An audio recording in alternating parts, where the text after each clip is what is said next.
Hi everyone, my name's Ruth. I'm the youth pastor at FGA Melbourne. Welcome to the end of our Discovering Joy series, and we hope you enjoyed the journey so far. This week we'll be looking at a passage in chapter 4 where Paul writes and gives thanks for the gifts that he's received from the Philippian church. But while he is grateful, he uses this as an opportunity to encourage them about their giving, as well as speaking to them about how he manages to stay content despite whatever situation he's going through. I'd like to tell you a little bit about myself. I became a Christian when I was in Sunday school, where they made that altar call and I put my hand up. But honestly speaking, I really didn't develop a relationship with God until maybe my high school years. It was during that time where I discovered that Christian living isn't as easy as I thought it would be.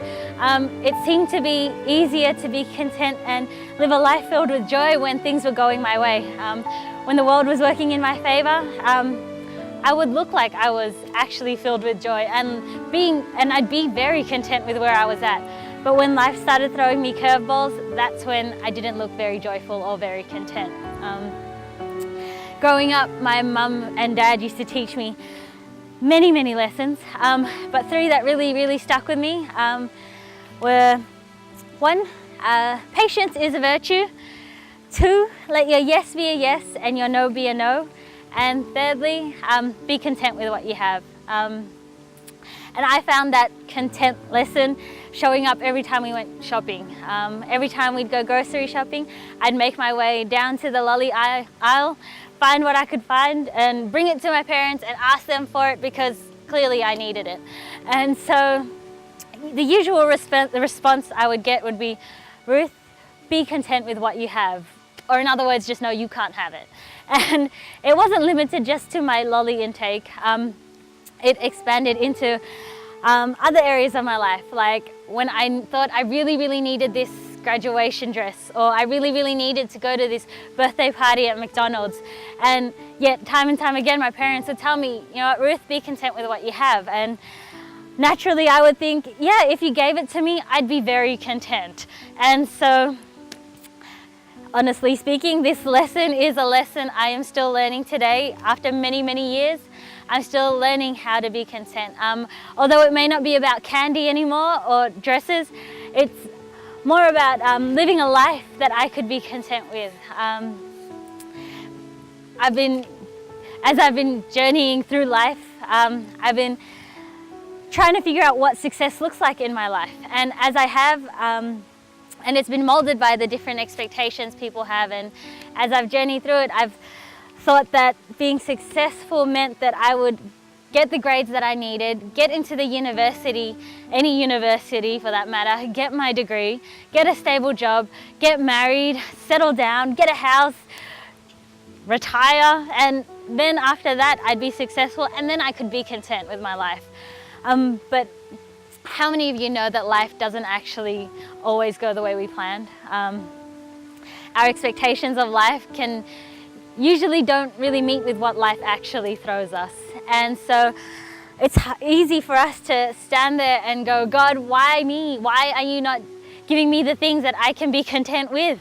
And fortunately for us, Paul knew a thing or two about how to handle contentment and in every situation. And today we're looking at Philippians chapter 4, verses 11 to 13. And it goes, not that I am speaking of being in need, for I have learned in whatever situation to be content. I know how to be brought low, and I know how to abound. In any and every circumstance, I have learned the secret of facing plenty and hunger, abundance and need. I can do all things through Christ who strengthens me. And if you look at the journey of Paul, we know he knows what he's talking about, because if you look at the journey he made from the day he met God on the road to Damascus to where he ended up, you'll see that his life is full of all these ups and down moments. And he had plenty of moments where he could have gone, God, why me? Why now? Why are you doing this to me? How am I supposed to be content here? But he learned the secret and he shares it with us. In verse 13, he goes, I can do all things through Christ who strengthens me. And Even Jesus shared this secret with us when he spoke about him being the vine and we're the branches, and he tells us that apart from him we can do nothing.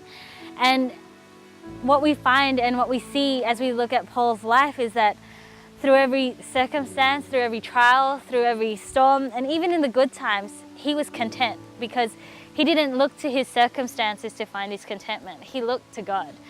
And he was able, when we look at Paul's life, he was able to look at life with an eternal perspective. It didn't matter what life would throw at him because he knew that his security was his security was in the salvation that he had found in Jesus. I'm hoping that during this time in your home group, you'll be able to spend some time delving into what it would look like to be content in your own lives, in every season, through the ups and the downs. But keeping in mind that this is a process, it's not going to happen overnight. But as we spend more time integrating things into our lives that teach us more about God and His perspective, we can begin to learn how to, at all times, be content. I hope you have a fruitful discussion, and God bless.